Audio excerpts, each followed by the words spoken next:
وإذ قال عيسى ابن مريم يا بني إسرائيل إني رسول الله إليكم مصدقا لما بين يدي من التوراة ومبشرا برسول يأتي من بعد اسمه أحمد.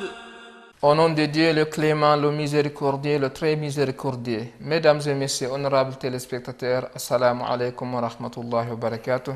Nous sommes très fiers aujourd'hui encore d'être devant vous sur le plateau de Hadi TV pour votre programme Le prophète de l'islam dans la Bible. Aujourd'hui encore, notre cheikh infatigable, Cheikh Ibrahim Tili Diallo, vient d'arriver sur ce plateau afin qu'il nous explique comment le prophète Muhammad sallallahu alayhi wa sallam, comment son nom a été mentionné dans la Bible. Cheikh, assalamu alaikum wa rahmatullah. Wa alaykum assalam wa rahmatullah wa barakatuh. Donc, Cheikh, toujours nous étions dans le cadre de nous expliquer quelques annonces que le prophète Jésus-Christ a annoncées pour l'arrivée du prophète Mohammed, qui est le serviteur élu selon la Bible. Lors de notre précédente émission, nous l'avons cité bel et bien. Donc, et vous nous avez expliqué concernant le mot parakletos. Donc, comment pouvons-nous avoir le sens réel de ce mot afin qu'on puisse savoir que c'était sur le prophète, c'est-à-dire le prophète Jésus parlait le nom du prophète Muhammad sallallahu alayhi wa sallam à partir de ce mot-là, ou bien non, si c'est un autre prophète que ce mot-là vise. Inch'Allah ta'ala. A'udhu billahi minash shaitanir rajim.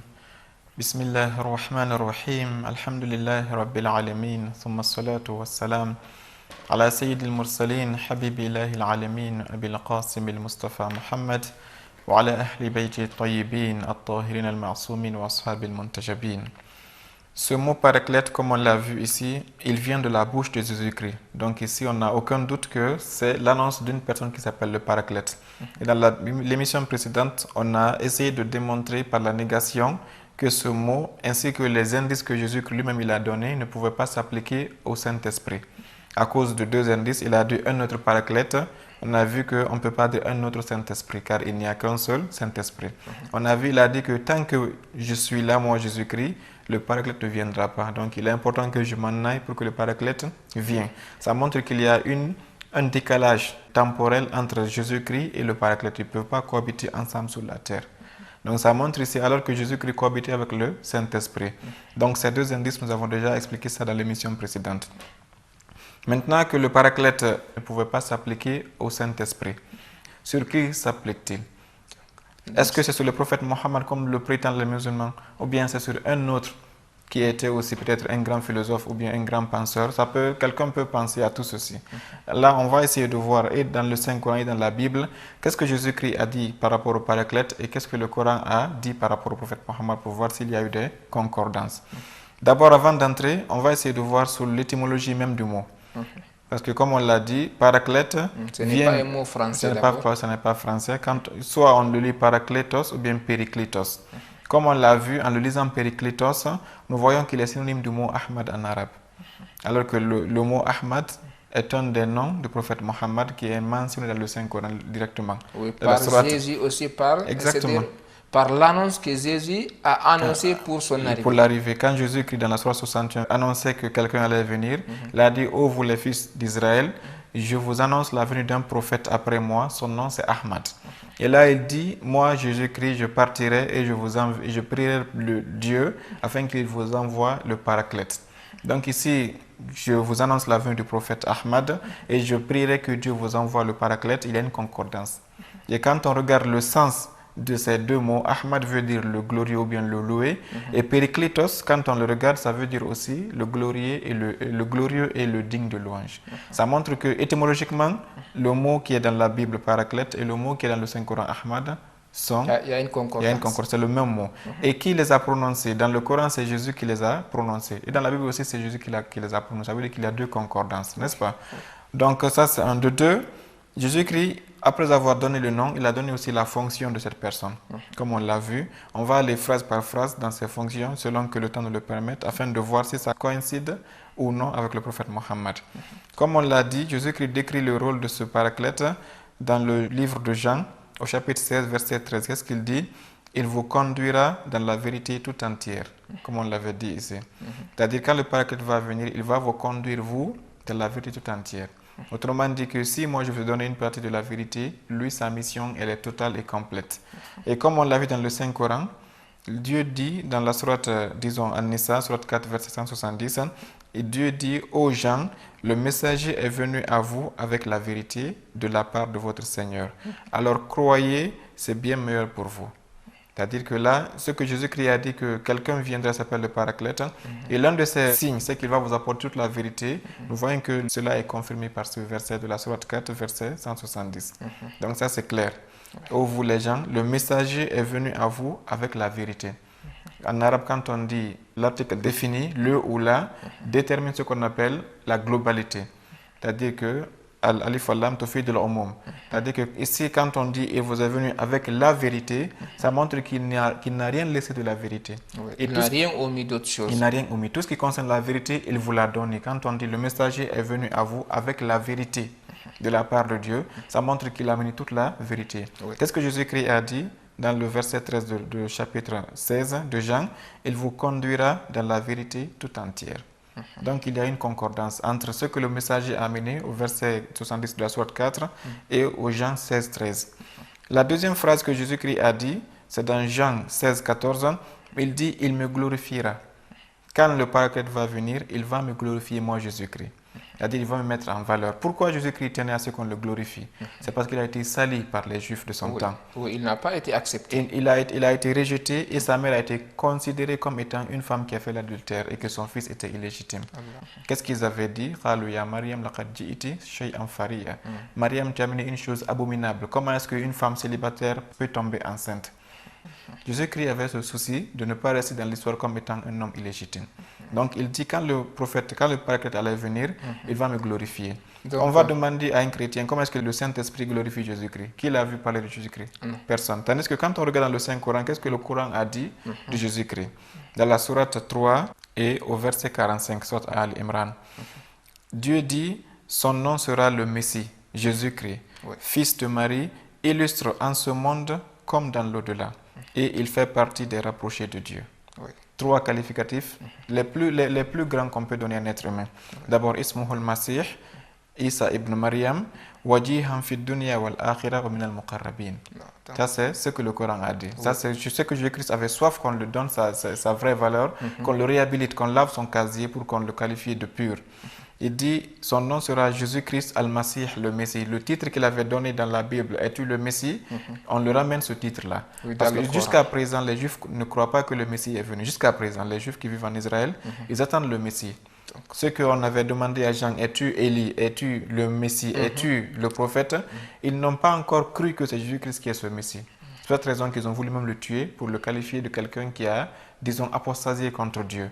Jésus-Christ dit, il me glorifiera. Le titre que vous m'avez refusé dans mon temps ici, il va me donner ce titre-là. Là, on dit, Ismuhul Masih. Dieu a commencé par le mot Masih.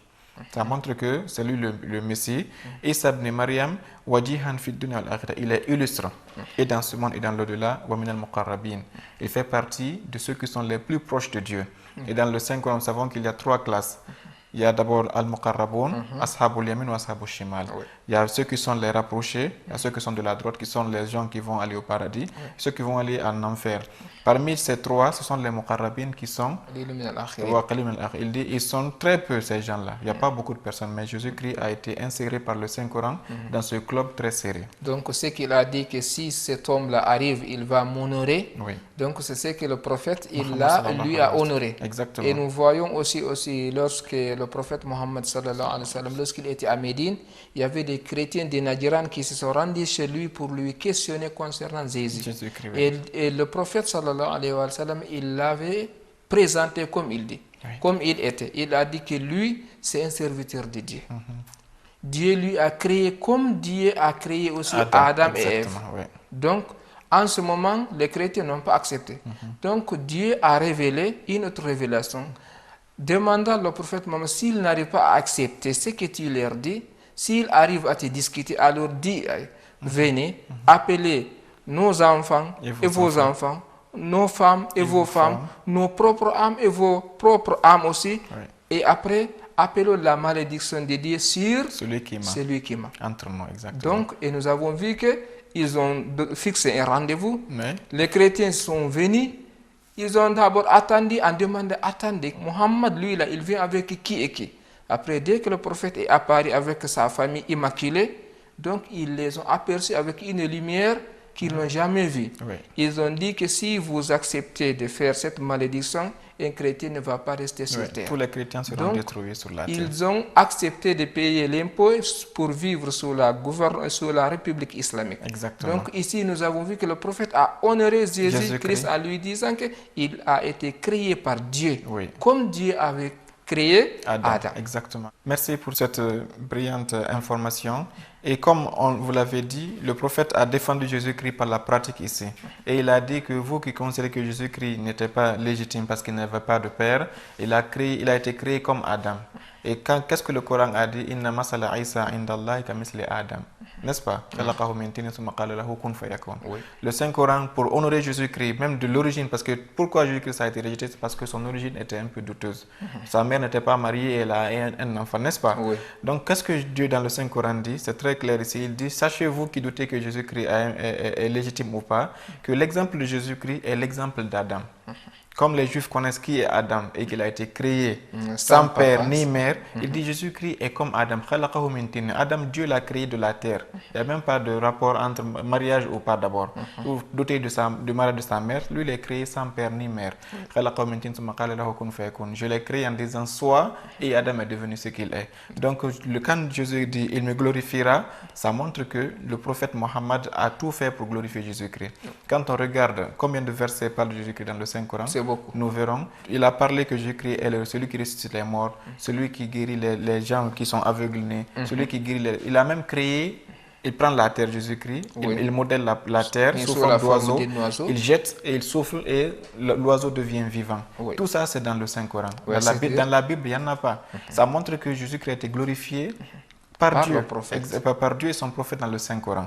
Et quand on regarde la mère de Jésus-Christ aussi, cette glorification elle est très importante. Oui. Dans les livres qu'on appelle ici l'Évangile, il raconte qu'un jour, la mère de Jésus-Christ, c'est de Mariam, elle est venue trouver Jésus-Christ en train de parler et elle a dit à quelqu'un dit à Jésus-Christ que sa mère est venue. Quand Jésus-Christ a entendu cela, qu'il a répondu à sa mère, moi, ma famille, ce sont ceux qui m'écoutent. Il a humilié sa mère, ça c'est dans la Bible. Donc ça c'est inacceptable. Alors que dans le Saint-Coran, Dieu a donné toute une sourate, la sourate 19 du Saint-Coran, quel est son titre? C'est sourate Mariam. C'est-à-dire que là, qu'est-ce que Dieu dit à Mariam? Inna Allah stafaki wa taharaki wa stafaki ala nisa il alamin. Oui, effectivement. Dieu dit, oh Mariam, sache que Dieu t'a élu et t'a purifié et t'a mis au-dessus de toutes les femmes de l'univers. De son temps. De son temps, oui. Regarde entre ce que la Bible dit, que Jésus-Christ dit que sa famille, ce n'est pas sa mère, biologique, mais c'est plutôt ceux qui écoutent ça. C'est comme si sa mère n'écoutait pas sa parole. Tandis qu'ici, quand on voit comment est-ce que l'islam a dit de considérer la maman, même si tu es imam, même si tu es quoi, le paradis se trouve sous les pieds des mères. Et donc Dieu a valorisé Mariam. D'abord, il l'a purifiée qu'elle n'a pas fait l'adultère et il l'a mis comme étant une femme pure et qui parlait même avec les anges. N'est-ce pas? Donc nous voyons que quand Jésus-Christ dit il me glorifiera, ça ne s'applique à personne d'autre qu'au prophète Mohammed sallallahu alayhi wa sallam. Il y a un troisième verset aussi, un troisième passage que Jésus-Christ a dit. Dans Jean 16, 8, il dit « Il convaincra le monde en ce qui concerne le péché, la justice et le jugement. » Il dit quand le Paraclet va venir, il va convaincre tout le monde entier dans le péché, la justice et le jugement. Autrement dit, il précise ici le caractère universel de la justice que cet homme va apporter. Et ce verset de Jésus-Christ ici est conforme au passage qu'on avait lu sur le thème « Le serviteur élu de Dieu ». Quand il avait dit « Il est temps de rassembler les nations, tu vas gouverner avec la justice » envers toutes les nations. Si le verset qu'on avait lu ici. Oui, Quand Jésus-Christ dit s'il va confondre tout le monde entier dans la justice, ce verset se rattache au verset qui a été dit par Dieu lui-même dans l'Ancien Testament comme étant celui qui va appliquer la justice. Et il avait dit il ne va pas fléchir, il ne va pas tomber jusqu'à ce qu'il applique la justice sur toute la terre. Ça, c'est ce qui était dans la Bible. Donc, le prophète Jésus ne parle pas du Saint-Esprit ici. Qu'est-ce que le Saint-Esprit a à faire avec la justice? Ce n'est qu'un esprit, disons, invisible à l'œil qui vient dans ton cœur pour être vraiment, tu sens que tu es inspiré, tu as une idée, une belle idée.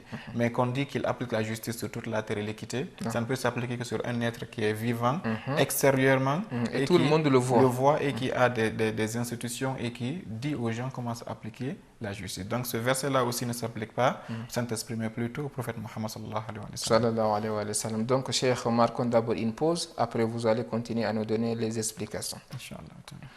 Mesdames et messieurs, c'est la fin de la première partie de l'émission. Inch'Allah, l'explication continue toujours sur le plateau de Hadi TV. C'est pour cela que je vous demande de ne pas quitter. Restez toujours auprès pour que vous puissiez entendre l'explication suivante. يتبعون الرسول النبي الأمي الذي يجدونه مكتوبا عندهم في التوراة والإنجيل. Mesdames et messieurs, bienvenue à nouveau à la deuxième partie de l'émission. Vous suivez toujours l'explication de Cheikh Ibrahim Tidi Diallo concernant le prophète de l'islam dans la Bible. Donc, je vous demande d'écouter. Donc, Cheikh, toujours nous sommes en train de parler concernant la parole de Jésus-Christ, là où il dit que l'homme qui va venir, le prophète qui va venir après moi, il va toujours m'honorer. Il va me donner une valeur. Donc, et vous avez même donné des exemples. Donc, je voudrais que vous donniez autre explication encore, Cheikh. Inch'Allah ta'ala. Toujours nous sommes dans le chapitre de Jean, dans le livre de Jean, dans le chapitre 14 et le chapitre 16. Comme on a dit, ces deux chapitres parlent uniquement du Paraclète. Oui. Donc, le verset suivant que Jésus-Christ a dit, c'est le Jean 16, 13. Il dit, il ne parlera pas de lui-même. Le Paraclète qui viendra, il ne parlera pas de lui-même, mais il dira tout ce qu'il aura entendu. Là, c'est dans le chapitre 16 et verset 13 de Jean. Donc, à ça, là, c'est très important. Oui, il dit le Paraclète, quel est son signe? Un autre signe, il ne parlera pas de lui-même. Avant d'aller dans le Saint-Coran, rappelons-nous de ce que Dieu avait dit à Moïse, dans Deutéronome 18, 18. Effectivement. Il avait dit, je vais susciter entre les frères des Juifs un prophète comme toi. Il leur dira tout ce qu'il aura entendu. Je mettrai ma parole dans ses lèvres. Oui. Et dans Isaïe, nous avons vu qu'il avait dit que ce que je mettrai dans sa lèvre ne va pas quitter sa bouche, ni la bouche de ses enfants, ni la bouche des enfants de ses enfants. Effectivement. Donc cette prophétie de l'Ancien Testament, de Deutéronome et de Isaïe, ajoutée à la prophétie de Jean, ici nous voyons 3 chapitres de la Bible qui parlent tous de la même chose, que l'homme qui viendra ne va pas parler de lui-même, mais il dira tout ce qu'il aura entendu de la part de Dieu. Et que ce qu'il va dire ne va pas quitter cette personne, mais va continuer sur ses fils aussi. Donc la révélation qu'il va recevoir sera en lui et sur tous ses descendants qui vont le succéder. Dans le Saint-Coran, qu'est-ce que Dieu a dit? La sorte Najm, soit entre les étoiles. Qu'est-ce que Dieu a dit? Il dit, il ne prononce rien selon son propre désir. Ce n'est rien d'autre qu'une révélation qui lui est inspirée par l'ange Gabriel. Oui. Surat 53, verset 3, verset 4.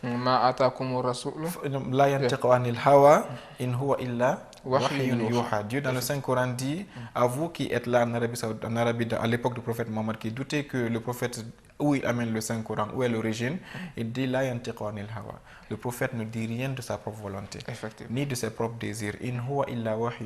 Tout ce qu'il dit, il vient de la révélation de la part de Dieu.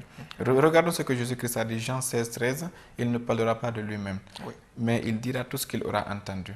De la part de qui? La Bible répond, je mettrai mes paroles dans ses lèvres. Ça, c'est Dieu qui parle à Moïse. Il dit, le prophète que je vais leur envoyer, je mettrai ma parole dans ses lèvres. Donc ça montre, en jumelant ces 3 prophéties, nous verrons que Jésus qui n'était en train de parler que du même prophète que Moïse avait parlé, et dont le Coran nous a confirmé que c'est le prophète Mohammed sallallahu alayhi wa sallam. Donc c'est ce qui nous montre, cher, que tous les prophètes qui sont venus ont toujours annoncé l'arrivée du prophète Mohammed sallallahu alayhi wa sallam. Parce que si l'autre c'était le premier, créé et nous avons vu avec Jésus. Et même le Coran aussi nous a montré que ce prophète-là ne parle pas à partir de lui-même. Plutôt c'est une révélation. Oui. Donc nous voyons certains versets aussi dans le Coran, il nous montre toujours, il nous dit wa musaddiqan lima bayna yadayhi. Donc il y a une concordance toujours avec les anciens livres, ce qui n'a pas été falsifié. Donc ces versets-là font partie des versets que Jésus-Christ avait parlé. Exactement. Donc, si c'était falsifié, il y aurait toujours un désaccord. C'est pour cela, dans même un autre verset, même dans le Coran, nous voyons que Dieu a dit, si ce Coran-là n'était pas venu de la part de Dieu, vous allez avoir une divergence, une contradiction. Mais comme il n'y a pas de contradiction dans le Coran, c'est une preuve qui prouve que ce Coran-là vient de Dieu. Exactement. Et ça, c'est cette concordance entre la sourate An-Najm, verset 3, le Jean 13, 16 et Deutéronome 18, 18. Ça montre que tous ces trois versets, plus les détails de Ésaïe, que la parole ne va pas quitter ses enfants, tout ceci ne s'applique qu'à une seule personne dans l'histoire. Et ce n'est que le prophète Mohammed sallallahu alayhi wa sallam. Oui, et aussi, chef, concernant cette parole qui ne va pas quitter les enfants de la progéniture du prophète Mohammed sallallahu alayhi wa sallam. Après le prophète, nous n'avons pas vu quelqu'un qui va dire que demandez-moi concernant tout le Coran. Je connais parfaitement le Coran, à l'exception de l'imam Ali ibn Abi Talib. Seulement lui et ses descendants. Parmi les descendants des autres compagnons, personne n'a osé de dire cette parole. Jamais du tout. C'était une prophétie de la Bible. Et aussi ces imams, les descendants du prophète qui sont au nombre de 12, personne n'a été demandé concernant l'explication d'un verset. Dans le Coran, il te dit, attends-moi, il faut que je demande, il faut que je vais. Et aussi, ce qui est plus important, il n'a aucun enseignant. Non, jamais. C'est ce que la Bible dit. Je mettrai ma parole dans sa bouche. Qui a enseigné le prophète? C'est Dieu. Et cette parole ne va pas quitter sa bouche ni la bouche de ses fils. Autrement dit, la même façon que le prophète n'a pas d'enseignant, c'est Dieu qui l'enseigne. Ceux qui viendront parmi ses fils pour le succéder aussi n'auront pas d'enseignant. C'est pour cette raison que les 12 successeurs du prophète Mohammed, de l'imam Ali jusqu'à l'imam al-Mahdi, tout le monde dans l'histoire, on a beaucoup écrit sur eux. Les ennemis ont écrit, les amis ont écrit, mais personne n'a dit un seul jour que l'un de ces 12-là est allé prendre un livre et dire à quelqu'un, enseigne-moi. Tout ce qu'ils ont appris était direct et automatique, comme le Coran l'a dit. Une autre preuve qui prouve que cette parole qui dit que je mettrai ma parole dans ses lèvres ainsi que ses enfants, c'est le cas de l'imam Al-Jawad, l'un des imams issus de la famille Ahlul Bayt alayhim salam. Le 9e imam. Donc, au moment qu'il a pris la succession, il était à l'âge de 7 ans environ. Donc, imaginons un enfant de 7 ans. Qu'est-ce qu'il a comme connaissance? Mais au moment que le roi Abbasid qui était en ce moment, qu'est-ce qu'il a voulu faire? Il a réuni tous les savants, de l'époque. Il a envoyé l'imam, soi-disant que c'est comme si se faire un débat. Ces gens-là, quelqu'un a posé une question concernant celui qui arrive à tuer pendant qu'il est au pèlerinage, pendant qu'il a pris son ihram. Quel est son jugement? Donc nous savons comment l'imam Jawad a posé des questions pour savoir d'abord, pour enseigner les gens, il y a des conditions, il y a des procédures. Il ne faut pas juger d'une manière globale.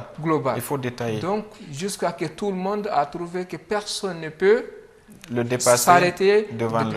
Et ils ont compris, c'est lui la preuve de Dieu sur la terre à cette époque. Et nous voyons, c'est l'imam al-Mahdi, l'imam du temps, qui a pris la succession à l'âge de 5 ans. Exactement. Donc c'est ce que veut dire que cette connaissance, il n'y a pas de limite. C'est Dieu qui donne. Non, Dieu et dit, ce que la Bible a dit, il mettra ce savoir. Ce que Dieu a dit, il a mis, et nous avons vu, maintenant à partir de la pratique, c'est où que Dieu a mis ça.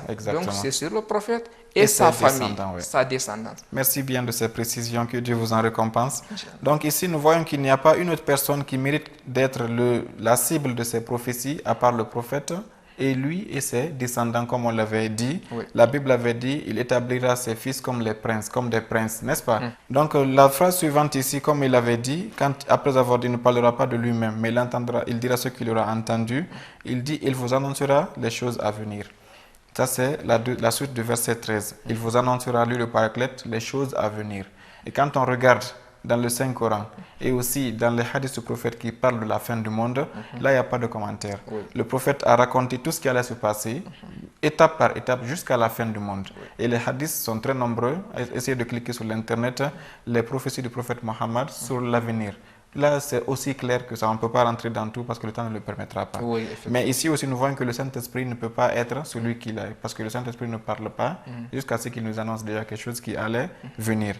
Donc, au verset maintenant, au chapitre 14 et verset 26 de Jean, qu'est-ce que Jésus dit? Il vous enseignera toutes choses et vous rappellera tout ce que je vous ai dit. Cela, on l'a déjà dit. Le Paraclète, il vous enseignera toutes choses, comme on l'a dit, et il vous rappellera ce que moi, Jésus-Christ, je vous ai enseigné. Un exemple ici, le Coran dit quoi? Alors que le Messie a dit aux enfants d'Israël, adorez Dieu, mon Seigneur et votre Seigneur. Quand Jésus-Christ est venu, il a appelé à Dieu, à l'unicité de Dieu et pas à la Trinité. Il a appelé à ce qu'on ne le considère pas comme étant un fils de Dieu ni un Dieu, mais plutôt comme étant son messager. Donc ici, on regarde ici le verset 16 du chapitre 14, il dit afin qu'il reste pour toujours avec vous. C'est-à-dire qu'il avait dit que le Paraclète va demeurer éternellement avec vous. Et ici, il donne une autre précision, il dit afin qu'il reste pour toujours avec vous. Ça montre ici pour toujours, démontre l'éternité. Ça montre non seulement qu'il n'y aura personne qui va venir pour le remplacer, et deuxièmement, ce qu'il va apporter ne va jamais ne disparaîtra jamais dans l'histoire. Combien les ennemis ont essayé de tuer l'islam? Depuis que le prophète vivait, lui-même il a été toujours victime d'attentats, de cibles, n'est-ce pas?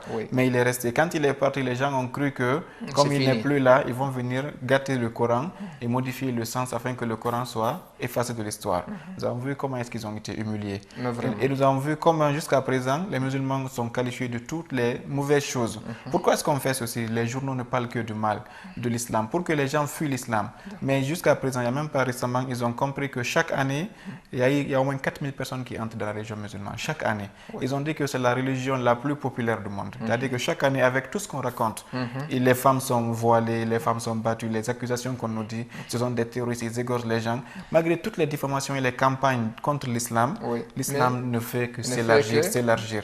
Et quand on regarde le financement que les autres religions ont, ils vont construire des mosquées et des églises dans les villages les plus reculés. Ils construisent des hôpitaux gratuits, des orphelinats, ils construisent des hospices pour les vieux, ils amènent des écoles, ils construisent des puits, des forages gratuits pour appeler les gens au christianisme. Cela ne fait pas rentrer les gens au christianisme. Mais malgré tout ceci, avec toutes les accusations, l'islam ne fait que est la première religion qui attire les gens jusqu'à présent.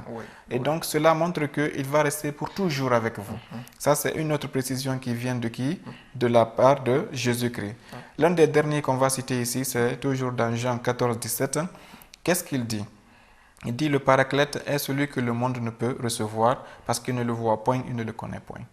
Jésus-Christ est en train de montrer que le monde va rejeter le prophète Mohammed. Quand on demande aujourd'hui qui est le prophète Mohammed, ils vont penser que c'est un prophète qui est venu pour les Arabes peut-être. Quand on leur dit c'est quoi le Saint-Coran, ils vont dire c'est un ancien livre qui a été écrit au 7e siècle, donc nous on est au 21e siècle. Et donc on ne le connaît pas. Qui a dit ceci? Ce n'est pas nous, c'est Jésus-Christ.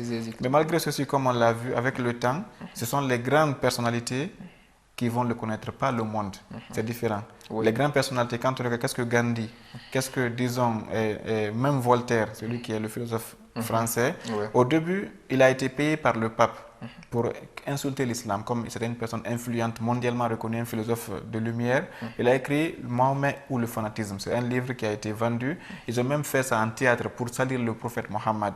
Mais après des années, Voltaire lui-même, après qu'il a commencé, parce que l'islam c'est quoi? Quand tu veux le critiquer, tu es obligé tu lis le Coran. Et dès qu'il a commencé à lire le Coran, il a changé. Il a été attiré par la lumière. Et qu'est-ce qu'il a dit? Il a dit si Mohammed était accepté par l'Europe, tous les problèmes du monde auraient été résolus en buvant même une tasse de thé. À peu près ce qu'il a dit. Il a changé et il a regretté d'avoir écrit son premier livre.